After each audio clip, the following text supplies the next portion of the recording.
Isinagawa kagabi ang huling meeting de avance ng Team Pinoy sa Amoranto Sports Complex sa Quezon City. Dito muli hinikayat ni Pangulong Aquino ang lahat ng mga botante na huwag sayangin ang kanilang mga boto at maging matalino sa pagpili ng mga susunod na pinuno. Narito ang report. Sa huling araw ng kampanya, muling hinikayat ni Pangulong Aquino ang publiko na huwag sayangin ang karapatang makapili ng tamang tao sa serbisyo publiko. Pinangunahan ng Pangulo ang meeting de avance ng Liberal Party na ginanap sa Amoranto Sports Complex sa Quezon City. Kasama ng Pangulo ang buong senatorial slate ng Team Pinoy. Nasa huling yugto po tayo ng kampanya.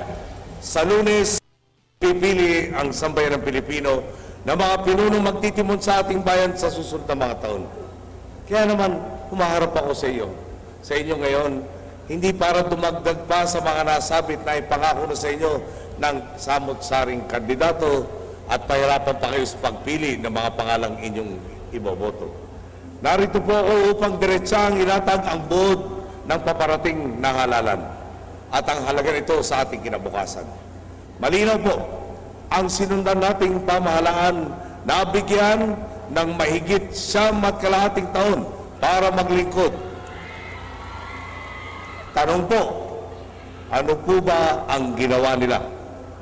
Gate ng Pangulo, nasa kamay kasi ng kanyang mga boss ang pagbibigay ng makakasama para magpatuloy ang tuwid na daan sa ilalim ng good governance. Hindi na anya dapat mabali walang katotohanan na nagawa ang mga sinasabing imposible sa loob ng 3 taon kumpara sa nakalipas na 9 na taong pamunuan ng nakalipas na administrasyon.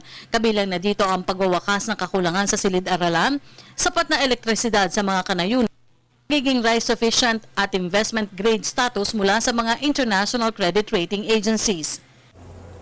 Nag-iba lang po ang takbo ng ating kasaysayan nang manaig ang nagkasantinig ng ating mga boss ng sambayan ng Pilipino noong nakaraang halalan. Sabi po natin lahat, tama na ang katiwalian, sobra na ang kahirapan, palitan na ang baluktot na kalakaran. Tapat at tuwid na serbisyo nakatutok sa interes ng taong bayan, yan ang kailangan. Ito nga mismo ang ginawa natin sa tuwid na daan. Tinumbasan natin ang pagkilos at pagsisikap ang hangarin nating makamit ang pagbabago upang isa-isa itong magkatotoo.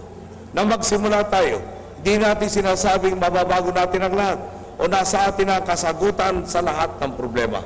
Pero klaro naman po, sa nakalipas na halos 3 taon, dahil sa ating bayanihan, paulit-ulit nating pinapatunayan na ang dating imposible ay posibleng maisakatuparan. Naging tatak ng Administrasyong Aquino ang pagbaka kontra katiwalian at korupsyon. Pero pag hindi siya hihinto sa paglilinis sa lipunan hanggang sa pagtatapos ng kanyang termino. Kaya hiling nito sa publiko, tulungan ng gobyerno na itodo na ang pagwelo ng laban sa graft and corruption.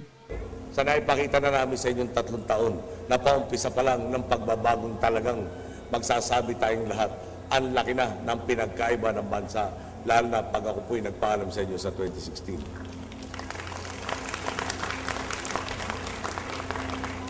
Magkukulang po ako kung hindi ako magpapasalamat sa inyo, ating mga boss.